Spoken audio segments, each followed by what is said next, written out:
días ahora sí para los hermanos y amigos que están acá. Y bueno, antes de comenzar, es un privilegio para mí y yo creo que para toda la iglesia en esta mañana felicitar a la hermana Alexandra y a Javier, que en el día de ayer contrajeron matrimonio. Entonces es un gozo para nosotros, hermanos, que hayan dado ese paso, porque bueno, es para glorificar a su Señor. Entonces, de parte de toda la iglesia, ahí miramos cómo hacemos esa fiesta. Entonces es una bendición, hermano. Y hermano Javier, lo felicito también por honrar su hogar, honrar a su esposa, y es una bendición, ¿listo? Bueno, hermano, ubíquese en Filipenses. Recuerde que estamos estudiando la carta a los Filipenses, ¿no? Carta a los Filipenses.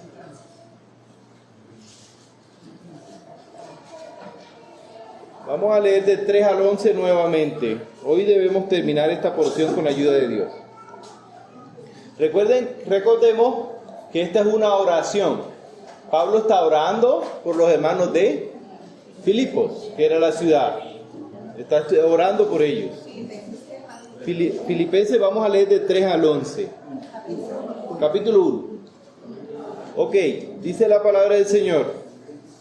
Doy gracias a mi Dios siempre que me acuerdo de vosotros, siempre en todas mis oraciones rogando con gozo por todos vosotros, por vuestra comunión en el Evangelio desde el primer día hasta ahora, estando persuadido de esto, que el que comenzó en vosotros la buena obra, la perfeccionará hasta el día de Jesucristo.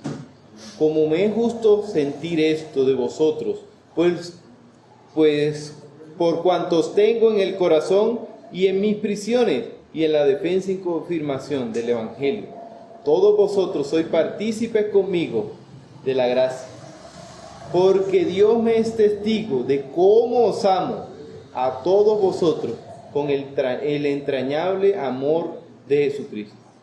Y esto pido en oración, que vuestro amor abunde aún más y más en ciencia, en todo conocimiento, para que aprobéis lo mejor, a fin de que seáis sinceros e irreprensibles para el día de Cristo, llenos de frutos de justicia que son por medio de Jesucristo, para gloria y alabanza de Dios. Señor, te doy gracias, Señor, por este privilegio que tenemos como creyentes, Señor, de estudiar esta preciosa carta que es palabra de Dios.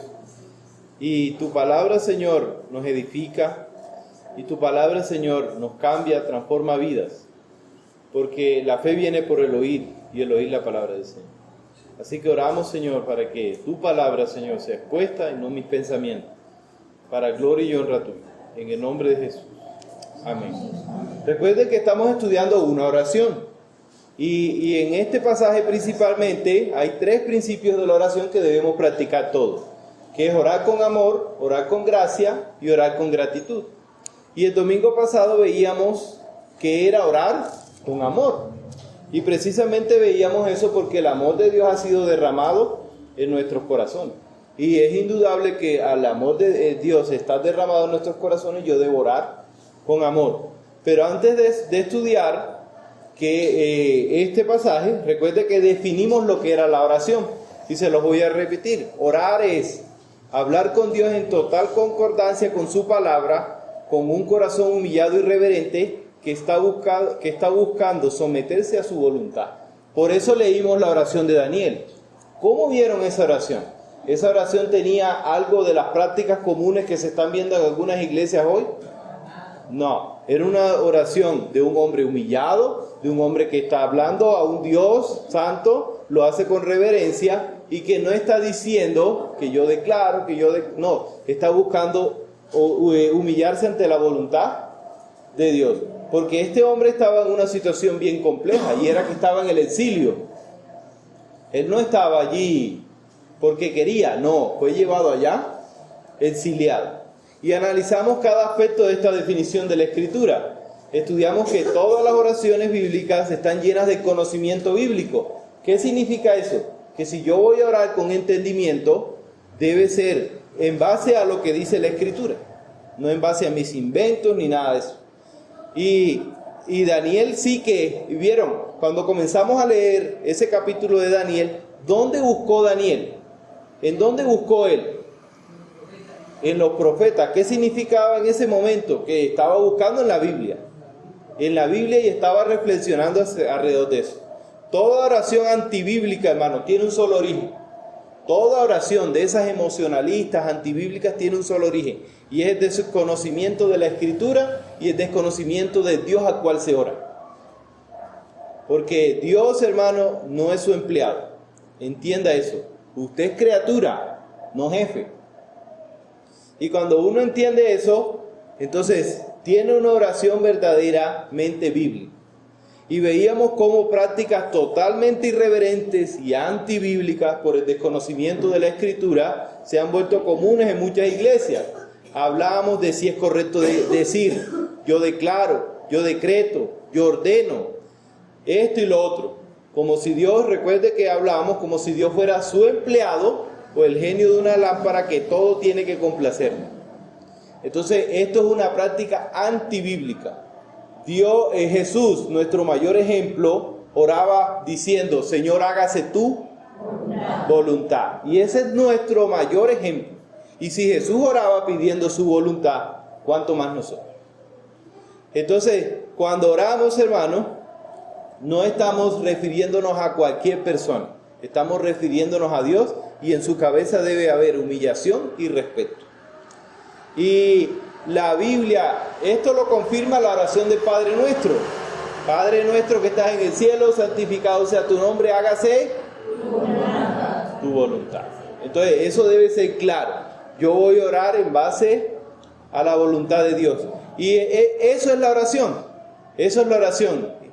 Yo ir hacia la voluntad del Señor. Porque la voluntad de Dios es agradable y perfecta. No mi voluntad es agradable y perfecta. Y concluimos que los verdaderos cristianos oran. Si yo soy cristiano, debo orar. Un comentarista dijo, vivir sin oración es estar sin Dios, sin Cristo, sin gracia, sin esperanza, sin cielo. Es estar camino al infierno, porque el hábito de la oración es la marca de un verdadero cristiano. Y finalmente concluimos que un cristiano debe orar con amor, porque el amor de Dios ha sido derramado sobre nuestros corazones. Ahora sí, vamos a comenzar nuestro segundo punto, que está en los versículos 7 y 8. Orar con gracia. Y al uno estudiar la oración y decir, bueno, yo debo orar conforme a la voluntad de Dios, yo debo orar conforme dice su palabra, se va a hacer la voluntad de Dios, y viene una pregunta a la cabeza, entonces ¿para qué oro? ¿Cierto? Pero miren, hoy vamos a estudiar y precisamente vamos a responder esa pregunta. ¿Para qué oro si finalmente se va a hacer la voluntad de qué? De Dios. Y ya sabemos qué es orar con amor. Ahora estudiaremos qué es orar con gracia. Y esta expresión, gracia, va a responder por qué nosotros oramos. La palabra gracia en el contexto bíblico es el amor inmerecido que Dios ha dado a quien merece todo lo contrario. O sea, ¿qué merecíamos nosotros? Su ira. Recuerda que lo estudiamos en Semana Santa. Merecíamos, por nuestros pecados, la total ira de Dios. Pero Dios mostró su gracia. Lo acaba de explicar el hermano Andrés. En la cruz, Dios muestra su amor, pero también mostró su justicia. ¿Por qué? Porque alguien debía morir por nuestros pecados. Y sí, es una muestra de amor. Lo que pasa es que nosotros, como tratamos de tergiversar las cosas, no entendemos a veces o no queremos entender lo que dice la Escritura, solo nos quedamos con el amor y no nos quedamos con la justicia. Porque allí estaban las dos. Recuerde, ¿qué dice la Biblia? El justo por los injustos. Entonces ahí estaba la justicia de Dios. Estaba su amor, pero estaba su justicia. Porque hay gente que dice, ay, Dios es tan bueno que yo no creo que va a mandar a nadie al infierno. Sí lo va a mandar, hermano, con amor y justicia. Entonces tenemos que tener eso bien en la cabeza. Recordemos la oración de Getsemaní. ¿Qué temía el alma de Jesús? A la ira de su Padre. Por tal razón, la relación del creyente con Dios es una relación de gracia. No porque la merezcamos. El mayor enemigo que usted podía tener, el más grande enemigo que usted pudiera tener, te dijo, reconcíliate conmigo. Pero también la palabra gracia se refiere al encanto, a la belleza, a la gracia que Cristo trajo a la vida de cada creyente. Por eso uno dice, uy, esa niña está llena de gracia, ese joven está lleno de gracia. Y yo los veo desde aquí, hermanos, llenos de gracia, bien bonitos.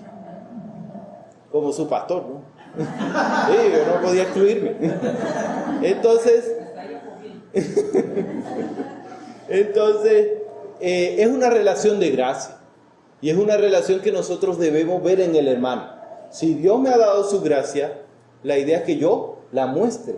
Por eso debo orar. Mire, es imposible, hermano, que yo vea a mi hermano, a mi familia, a mis vecinos perderse y yo no muestre mi gracia. Y yo no me redarguya y diga, yo quisiera que él tuviera esa gracia. Y por eso responde a la pregunta, ¿por qué debo orar? Porque si yo tengo esa gracia y me la guardo en el bolsillo, ¿de qué sirve esa gracia? Entonces no tiene sentido. Y una definición correcta de la gracia es esta, hermano. Esta es una definición correcta para el creyente. Dice, es la forma especial que adopta el amor divino cuando se vierte sobre quienes son totalmente indignos de él. Y se la voy a repetir. La forma especial que adopta el amor divino cuando se vierte sobre quienes son totalmente indignos de él. Y miren que la gracia es algo unilateral. No es que Dios vio algo bueno en mí y me dio su gracia. No, nada. Es todo lo contrario. Dios mostró su gracia y eso es unilateral. No había nada bueno en mí. Y Dios nos ha mostrado su gracia sin merecerlo, sin nada a cambio. No hay nada que usted pueda hacer, ni haya hecho, para merecer la gracia de Dios. Y con eso en mente, miren lo que pasa. Entonces, una vez que es derramado el amor de Dios en nuestros corazones, lo normal, lo bíblico, es que la relación con mis hermanos sea una relación de gracia. Y sea una relación de gracia, ¿por qué? Porque, hermano, sinceramente, hermano, cuando uno se pone a estudiar, ni siquiera a veces valoramos esa relación que tenemos como iglesia. Y eso incluye, una oración de gracia incluye la oración. Y los cristianos somos personas que compartimos una deuda común, la gracia de Dios. Por tanto, eso nos pone al mismo nivel. Aquí no hay nadie mejor que otro. Ni siquiera yo que estoy acá en este púlpito, porque yo soy el que más debo temer a la gracia del Señor. Entonces yo debo mostrar gracia. Y como somos deudores todos de la gracia, estamos bajo el mismo ¿qué? Nivel. Y los cristianos, recuerden, somos deudores todos de la gracia del Señor. Y esta oración de gratitud de Pablo por los filipenses no es para que le agradezcan con alguna acción favorable u ofrenda, porque él ora por ellos con gracia, sino que él está orando con ellos por gracia, por la gracia que los une en el Evangelio. Porque por ahí, hermano, y escúcheme esto, por ahí andan unos perversos que hasta las oraciones cobran. Hasta las oraciones cobran. Y es lastimoso, hermano, porque es interesante que uno escuche cosas como, no, que tal persona vino a orar por mi negocio y me cobró tanto por el aceite. Y, hermano, hay otra. Hermano, ni siquiera muestran gracia para una ordenanza como el bautismo. Al hermano Ramón un día le tocaron la puerta allí una persona y le preguntó, hermano, ¿por cuánto me bautiza? Y son perversos. ¿Por cuánto me bautiza? ¿Por qué? Porque pensaba que, bueno, acá en Alares de pronto es más barato. Pero no, hermano. El hermano Ramón sabiamente ingresó a esa persona a la casa. ¿Qué me estás diciendo? Entonces, estas personas, hermano, no están mostrando la gracia de Dios. Están mostrando el apetito que hay en sus estómagos y el apetito que hay por la avaricia que tienen en su corazón. Imagínense cobrar por una oración. Eso es algo perverso. Eso es algo antibíblico. Entonces eso es algo que la iglesia no puede hacer caso omiso a eso. Si hay una persona que yo debo mostrarle mi gracia diciéndole arrepiéntete. De la misma manera deberíamos pensar nosotros, oramos para que, no oramos por el hermano para que nos pague, para que nos dé algún favor o mérito, porque todos somos deudores de la gracia divina. Uno pensaría que todo miembro de la iglesia ora por su iglesia con gracia, ¿no? Y que como miembros de la iglesia el deseo continuo, podría decir lo justo, lo correcto es que oramos los hermanos los unos por los otros con gracia. Pero hermano, ¿ese es el sentir tuyo? ¿Oras por tus hermanos con gracia? ¿O lo ves con gracia o te ves superior? Porque no hay otra forma. Si yo veo a mis hermanos con gracia, no me veo superior a ellos. Me veo al igual que ellos. Amén. Deudor de la gracia del Señor. Versículo 7. Como me es justo sentir esto de todos vosotros, por cuantos tengo en el corazón, en mis prisiones y en la defensa y confirmación del Evangelio, todos vosotros sois partícipes conmigo de la gracia. Miren la primera palabra que está allí. ¿Cómo? Que está conectando este pasaje con lo que él dijo anteriormente. Y Pablo está dando gracias porque es lo justo, porque es lo correcto. Él no puede sentir otra cosa porque sería algo injusto. Sería no mostrar gracia a los hermanos. Mostrando así la gracia de un pastor por su iglesia. ¿Y cómo muestra uno la gracia de un pastor con su iglesia? Viéndose de la misma manera. Como que yo necesito la misma gracia, tengo las mismas luchas, tengo las mismas, a veces, que ustedes. Las mismas. Aquí no hay super evangélicos, aquí hay super pecadores. Y es así. Entonces, yo necesito de la misma gracia. Por eso yo necesito que ustedes oren por mí y yo necesito orar por ustedes. Es lo correcto. Amén. Si no, no sería gracia. No sería gracia. Entonces ya habría personas superiores. Cuando yo no entiendo la gracia de Dios, me creo superior a los demás. La palabra sentir aquí tiene el sentido de pensar con cordura, porque dice, no es algo que él está hablando de sus emociones. No, habla no es algo de un sentimiento, sino de razones para un sentir. En un sentido más amplio y razonar para luego pensar y sentir. O sea, Pablo no está diciendo, ay, mire, es que yo me emociono. No, él está diciendo, wow, qué recuerdo tengo de ellos, por eso siento esto. Dándonos a entender entonces que Pablo no está solamente expresando sus emociones, sino que es algo sincero. Y esto lo mueve a orar con gracia constantemente por la iglesia. Cuando yo entiendo verdaderamente la gracia de Dios, entiendo de que hay hermanos en aflicción, entiendo que hay hermanos en angustia, entiendo que hay hermanos con luchas con sus hijos, entonces oro por ellos. No digo, mírenlo, ¿y eso qué es el hijo de Jonás? No, gracias, orar por él, darle un consejo, pastorearlo, irlo a visitar. No. Entonces, pero a veces, ¿cuál es la tendencia de no entender la gracia? Eso, comenzar a juzgar, a criticar. Pero en el tema de la gracia, y eso no significa de que no se dicte sentencia sobre las cosas malas, es en el sentido de cómo nos vemos los unos a los otros. Estamos en una lucha todo frontal contra el pecado y es una lucha difícil, o para quien es fácil.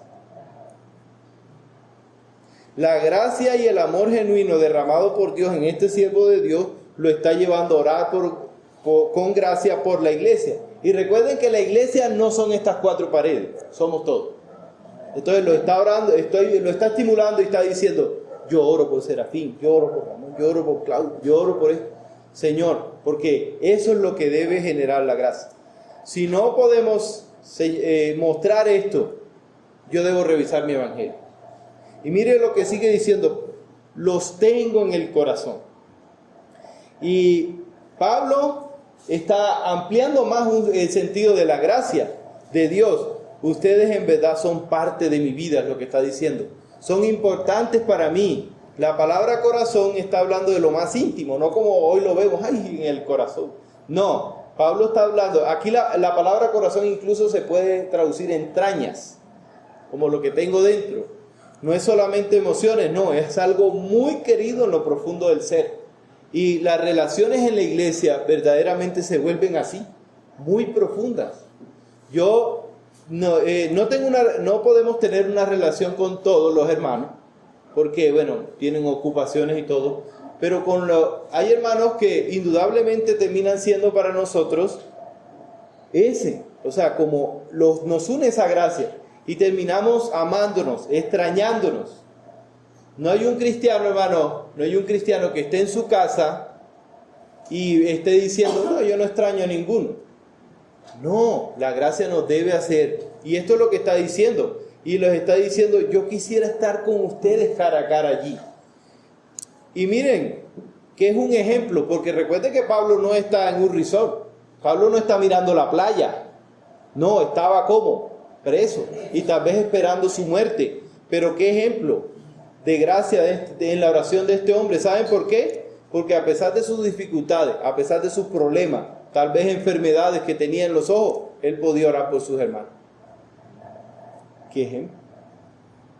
Y es así. Y debe ser así para nosotros. Y nosotros tenemos problemas, todos tienen dificultades, todos tenemos luchas. Pero qué bueno que nosotros en medio de esas cosas podamos decir, voy a orar por este hermano. Que debe ser lo que deben hacer en nuestro corazón. Y miren lo que les dice, la defensa y confirmación del Evangelio. Y Pablo, a pesar de todo lo que les está diciendo, los está animando a predicar el Evangelio. Los está animando es una nota. Y les está diciendo, aún así, que yo estoy preso, que yo estoy en esta dificultad, oro y puedo predicar el Evangelio. Porque estas palabras que están aquí, defensa y confirmación del Evangelio, esta palabra confirmación inclusive denota un discipulado. Y la defensa es en griego apología, que está hablando precisamente de una presentación del Evangelio de manera correcta. Y de la misma forma debería ser hoy. Todo miembro de la iglesia, por la gracia de Dios, debería capacitarse de tal forma que pueda presentar el Evangelio de otra forma de manera correcta. Inclusive, practicar, conocer yo el Evangelio para poderlo exponer a otra persona es motivo de gracia. ¿Saben por qué? Porque hay veces que no predicamos el Evangelio bien. No lo comenzamos donde debe ser. Y recuerden que el Evangelio no es, ven a Cristo y Él solucionará todos tus problemas. No, tal vez tengas más. Sí, porque la Biblia dice que el Evangelio es para valientes. Tal vez tengas más. Lo que está diciendo el Evangelio es, ¿dónde debe comenzar el Evangelio? Un Dios santo, al cual yo ofendo todos los días porque soy pecador y que me va a mandar al infierno si yo no me arrepiento. Y ese es el Evangelio. Pero ¿qué pasa? A veces queremos comenzar el Evangelio como algo atractivo, pero que Dios nos dé sabiduría para predicarlo de manera correcta. ¿Sabe? Porque eso es mostrar gracia. Mostrar gracia es predicar el Evangelio de una manera correcta a otra persona. Y es de notar que los filipenses se identifican con la obra misionera de Pablo, porque el motivo de agradecimiento de esta carta es porque ellos le enviaron una ofrenda. Y esa ofrenda no era para él despilfarrar, sino para que el progreso del Evangelio. Las ofrendas de la iglesia deben tener ese propósito. No enriquecer al pastor, sino que el progreso del ¿qué? Del Evangelio. Y es una afirmación hermosa. La participación de los filipenses en la gracia. Con esto termina ese versículo. Soy partícipes conmigo en la gracia. Y él está diciendo, yo les muestro gracia y ustedes me están mostrando ¿qué? Gracia. Y eso significa que es una gracia mutua. No es que este la muestre y este no. No es que un miembro de la iglesia muestra gracia y el otro no. No. Todos debemos mostrar ¿qué? Esa gracia. Y por eso el versículo 8, miren. Porque Dios me es testigo de cómo os amo a todos vosotros con el entrañable amor de Jesucristo. Y miren este versículo en griego, este hombre se está desbordando en emociones. Y no era común que él se desbordara en emociones. Este era un hombre muy centrado, pero eso no significa que no tenga emociones por la gracia del Señor. En ninguna otra carta se puede ver que este hombre se esté desbordando en todo esto. Pablo, por los hermanos, sin duda alguna, de esta iglesia, sentía un amor por la gracia de Dios. Y el versículo 8 comienza poniendo a Dios como testigo. Miren lo que dice. Porque Dios me es testigo de cómo os amo a todos vosotros en el entrañable amor. Y miren, cómo os amo. Una mejor traducción sería cómo los extraño, cómo quisiera estar allí con ustedes. Y esto es profundo. Él está añorando estar ahí con los hermanos. Y este debería ser el deseo de toda la iglesia. Que el domingo usted pueda decir, se levante, se bañe y voy a ver a mis hermanos. Voy a ver. Esta es la reunión principal de la iglesia, el domingo. Si usted puede venir el miércoles y entendemos que hay trabajos, que hay oficios, a la reunión de oración es de bendición. Pero la reunión principal que tiene la iglesia es el domingo. Y si usted añora venir, esto es un buen síntoma. Que usted está entendiendo lo que es la gracia de Dios. Qué hermoso es que como iglesia añoremos venir a nuestra iglesia. Y todo esto nos lleva a la siguiente conclusión. Escuche la conclusión. Los verdaderos anhelos del corazón se reflejarán en tu oración. Tu oración mostrará si hay o no gracia en ti. Escuche eso. La manera como usted ora refleja si usted verdaderamente entiende la gracia de Dios o no la entiende. Un corazón que entiende la gracia de Dios es un corazón que no entiende la gracia de Dios, es un corazón egoísta, superficial, centrado ante todo en los problemas, luchas e intereses personales. Entonces, ¿cómo va a ser mi oración? Gracias por mi casa, gracias por mi moto, gracias por mi familia, amén. No entiende la gracia de Dios. Y esto producirá oraciones egoístas y superficiales. Y vamos a ver al final un ejemplo de una oración así. Una persona que oraba así. Y ni siquiera oraba a Dios, oraba a él mismo. Y un corazón que entiende la gracia divina estará sentado en la gloria del Señor y su pueblo. Perseverará en oraciones enfocadas en la gloria de Dios y en la necesidad de sus hermanos. No se centrará en la de él. La pregunta es, ¿oramos nosotros con gracia? ¿O son nuestras oraciones simplemente materialismo? Que Dios nos ayude. Último punto. Orar con gratitud. Orar con gratitud. Ya hemos visto dos. Uno, orar con amor, orar con gracia. Si no hay amor, no hay gracia. Recuerden, mire, vamos como con un espiral. Si yo no tengo amor, porque la gracia es precisamente una forma del amor de Dios. Y ahora vamos con orar con gratitud. Y uno pensaría que orar por gratitud, el apóstol se va a centrar en gracias por mi casa, gracias por mi carro, gracias. Y vamos a ver por qué da gracias a él. ¿En qué gratitud? ¿Sabe por qué? Porque en lo que vamos a ver no hay ni una sola mención de un bien material, por lo que da gracia. Pablo no tiene esas palabras para la iglesia. Es más, ni siquiera va a dar gracias porque la iglesia está creciendo. Y aunque se debe orar por eso. Un creyente que ha entendido el amor de Dios y la gracia divina, un cristiano que ha entendido estas dos cosas, lo que va a reflejar en cada una de sus oraciones es gratitud. Porque usted merecía la gracia, yo la merezco. No. Entonces en este pasaje, después de saludar a los filipenses, versículos 1 y 2, de mostrar su amor, después de mostrar su gracia, hasta el versículo 8, Pablo ahora revela el contenido específico de sus oraciones. Es como si estuviera diciendo, desde el versículo, mire, la oración o verbo principal de este pasaje está en el primero, doy gracias. Doy gracias. Y en base a esto se centra todo.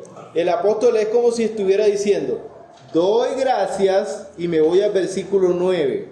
Y esto pido en oración. por esto yo quiero darle gracias a Dios. Por esto. Esto que yo voy a decir es por lo que yo quiero agradecer a Dios por ustedes.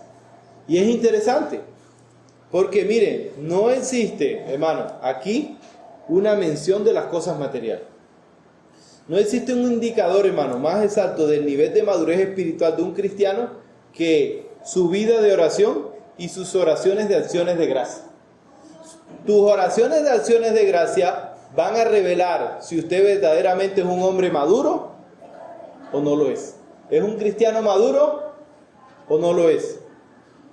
Y no existe un indicador, hermano, más exacto de esto. La vida de oración de Pablo revela más acerca de su vida espiritual que su predicación y todas las cartas que escribió. Por eso él pone una oración aquí, para que se notara y se viera en qué nivel espiritual estaba. Y una oración de gratitud, hermano, revela en dónde está también tu corazón.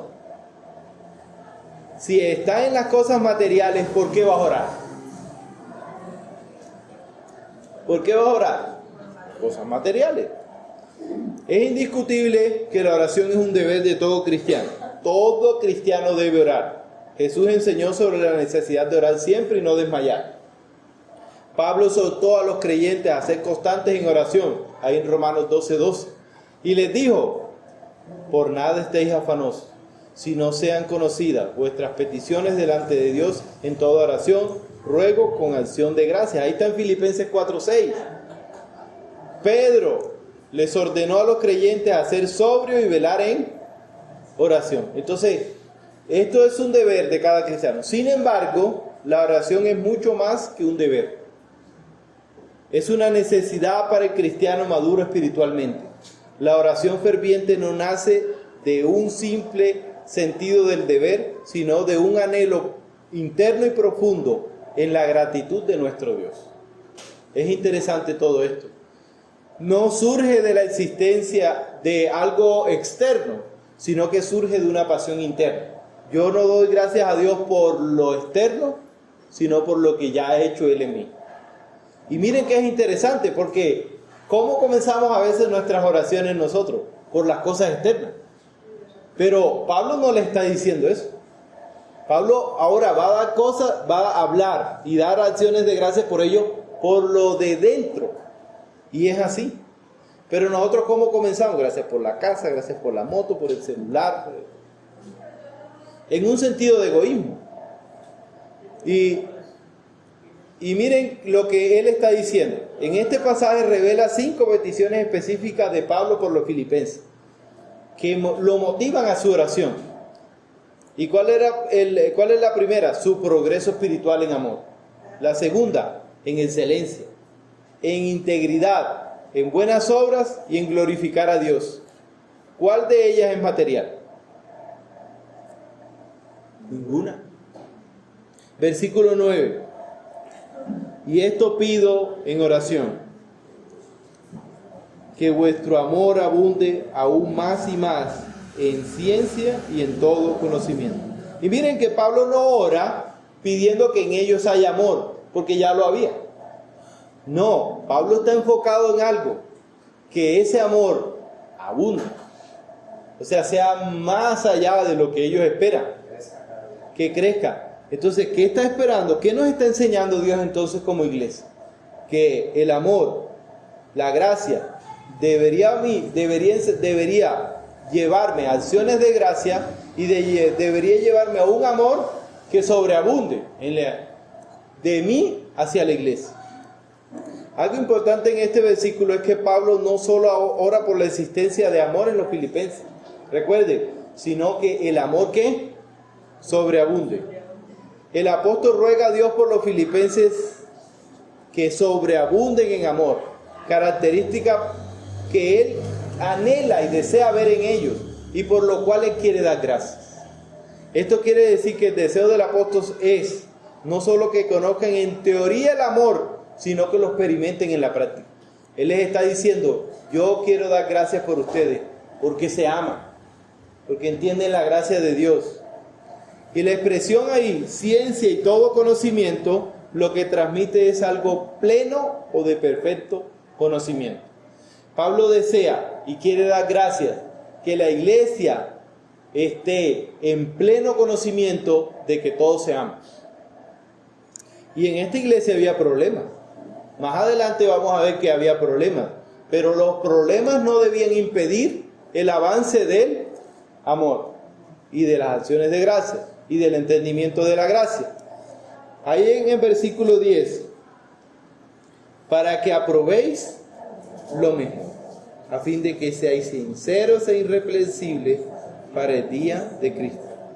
Y el resultado de deseo de la primera petición de Pablo lo encontramos en esta expresión, para que aprobéis lo mejor. Si el amor de los filipenses es sobreabundante en todo conocimiento y comprensión moral, el resultado será que ellos aprenderán a aprobar lo mejor. La frase aprobar lo mejor está dotada de una enseñanza muy profunda, hermano.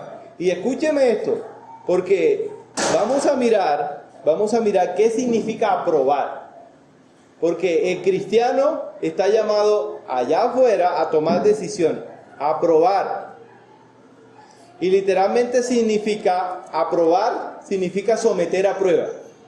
No es que sí y ya, no. Esta expresión se usaba, hermano, con relación a las monedas. Las monedas de oro antes tenían que tener un peso. Y la falsificaban. Así que esas mañas son viejas. Eso de falsificar. Entonces, ¿qué hacían con las monedas? Se pesaban. Y si tenía peso correcto, entonces la moneda era de peso correcto. También se hacía para el tema de los médicos. Antes los médicos tenían un cartón, un certificado, y tenía que ser aprobado porque había gente que lo falsificaba. Entonces, ¿qué está diciendo Pablo? Por el amor que Dios te ha dado, tienes que probar cada cosa. Pablo le está diciendo, él ora de manera que los filipenses posean un amor sobreabundante, y ese amor que crezca en pleno conocimiento lo lleve a lo que llamamos un discernimiento espiritual. El amor no es decirle que sí a todos, hermano. El amor es discernir todo espiritualmente. Si usted es de las personas que dice sí a todo, eso es peligroso. Peligrosísimo, diría yo. No, debe haber, miren, se lo voy a leer otra vez. El amor no es decirle que sí a todo, sino discernir todo bíblicamente. No es sí, Señor, no. El mismo amor me lleva a comprobar las cosas. Lo mejor se refiere a toda verdad, actitudes, pensamientos, palabras y hechos que expresan la voluntad de Dios para el creyente. Son elementos de la vida y de una mente santificada. Y Pablo quiere dar gracias a Dios cuando ellos aprendan a discernir espiritualmente y aprendan a decidir lo mejor. Y con esto termina el pasaje. Llenos de frutos de justicia que son por medio de Jesucristo, para gloria y alabanza de Dios. Y la progresión que ustedes están viendo aquí es continua. El amor divino produce excelencia espiritual, que una vez que produce integridad, ¿a qué nos va a llevar? A buenas obras. Eso es lo que está diciendo eso, que estén llenos de frutos. Los frutos que están hablando, de que está hablando Pablo, son buenas obras. De justicia, que son por medio de Jesucristo. Y miren quién los produce. ¿Quién produce los frutos en nosotros? Jesucristo. Por eso es que las obras no salvan a nadie, pero las obras sí muestran que yo soy salvo. Ojo con eso. Las obras no salvan a nadie. Simplemente son una demostración de que yo soy salvo. Y esto es lo que él termina diciendo. Él quiere terminar diciendo, Pablo, que indudablemente quiere dar gracias a este hombre en amor por la salvación y las buenas obras que muestra esta iglesia. Y es mi oración, hermano, que un día todos podamos orar dando acciones de gracias, diciendo gracias porque estamos en el camino correcto. Gracias porque podemos tomar buenas decisiones como iglesia, y gracias porque nuestras obras muestran la salvación. Amén. Un verdadero creyente ora con un corazón lleno de amor, porque el amor de Dios ha sido derramado en su corazón. Ese corazón orará incesantemente por sus hermanos con gracia, porque todos somos deudores de la gracia de Dios. Y le será algo natural al creyente mostrar gratitud después de haber experimentado el amor y la gracia divina, aprobando lo mejor. Miren, leamos Lucas 18 y con eso termino. Lucas 18. Lucas 18 del 9 al 14.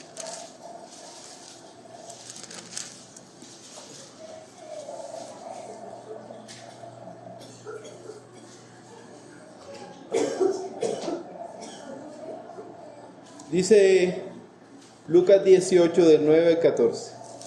Dice la palabra del Señor: a unos que confiaban en sí mismos como justos, y miren cómo comienza el texto. ¿En qué confiaban ellos? En ellos mismos. No en la gracia de Dios, no en el amor de Dios. Y menospreciaban ¿al qué? A los otros. E indudablemente aquí no estamos hablando de una persona que tiene la gracia del Señor. Dijo también estas palabras, está hablando Jesús. 2 hombres subieron al templo a orar. Uno era fariseo y otro publicano. O sea, uno era doctor de la ley, conocía la ley, y otro era publicano. El publicano era un cobrador de impuestos. Era una persona que en Israel era tenida como mejor dicho, era terrible la expresión. Era odiado porque era tenido como alguien que se había aliado a Roma para cobrar impuestos. Y el otro era publicano, era malo. El fariseo puesto en pie, mire, el fariseo, el que conocía la ley, el que conocía la escritura, puesto en pie, oraba consigo mismo.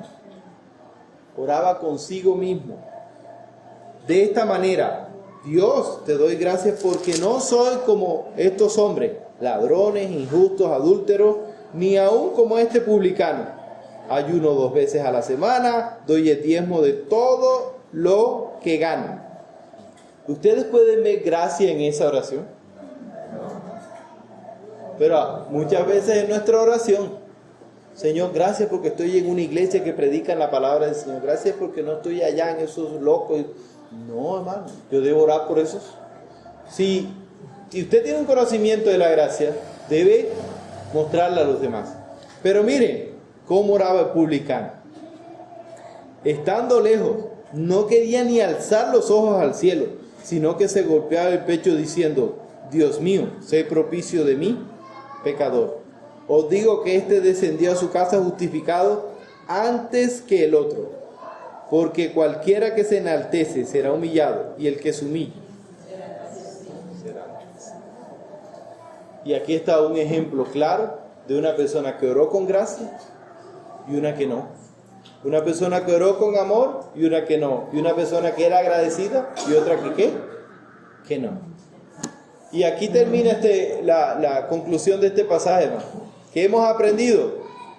Que 3 principios de la oración que debemos practicar. Debemos orar con amor, debemos orar con gracia y debemos orar con gratitud. Jesús sin excusa, hermano, porque el tema de la oración, uno le dice a los hermanos: hermano, hay que orar. Hermano, yo no tengo tiempo para orar. Miren, Jesús sin ninguna excusa, sin ningún reparo, cansado en su humanidad, nunca dejó de orar por sus discípulos. Es inútil decir que no tienes tiempo. Hay mucho tiempo si realmente estás comprometido. El tiempo puede ser corto, pero siempre es suficiente para orar. Daniel tenía los asuntos del rey y oraba 3 veces al día. El rey David era el rey y oraba. Y Jesús en su humanidad oraba. ¿Cuánto más nosotros? Si eres una persona que ora, entonces, si eres una persona que ora, sigue orando. Pero si no eres una persona que ora, si no eres una persona que no tiene en cuenta la oración, yo te invito a arrepentirte. Porque un cristiano que no ora, lo más seguro es que no sea cristiano. Porque un cristiano Una persona que ha conocido a su Señor quiere estar con su Señor. Y no hay manera de estar con el Señor si yo no oro, ni leo la Escritura.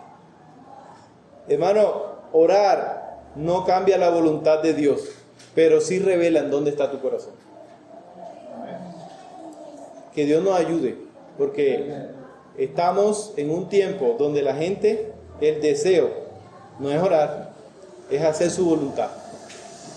Señor, yo te doy gracias, Señor, por revelarnos, Señor, estos principios de la oración. Como ser humano, Señor, es una lucha, orar. Todos tenemos esa lucha. Pero ayúdanos, Señor, a encomendarnos a ti cada día. Cuando tengamos alimentos enfrente, a dar gracias. Y aún si no los tenemos. Señor, ayúdanos a mostrar la gracia a otros, orando por ellos y predicándoles el Evangelio. Y ayúdanos a mostrar gratitud para gloria y honra tuya. Señor, te doy muchísimas gracias, Señor, por el privilegio que tenemos de estudiar esto. Y ayúdanos, Señor, a no ser como ese fariseo, que aunque conocía la Escritura, que aunque conocía, ni siquiera oraba a ti, sino a él mismo. Ayúdanos a no ser orgullosos, Señor, sino a ser personas que en amor sepan, Señor, que la gracia tuya, Señor, Dios no la merecía. Y a dar gracias por eso. Te lo pido en el nombre de Jesús.